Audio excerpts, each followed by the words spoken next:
Hello guys, mambo vipi?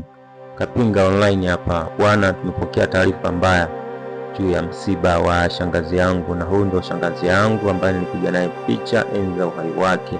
Sio muda sana, ni kama miezi miwili mitatu imepita. Ni mtu ambaye alikuwa ukimwangalia amezeeka, lakini katika mawazo yake, ushauri wake, kushauri kweli utajua huyu mzee hajazeeka.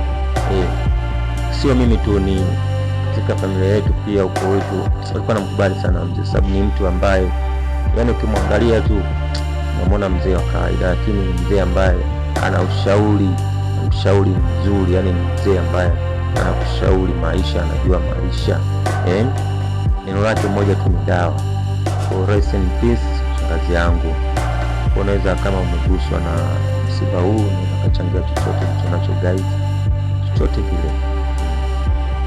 Manake msiba, maiti sasa hivi kwa mochwari na anasafirishwa kwenda kuzikwa kijijini.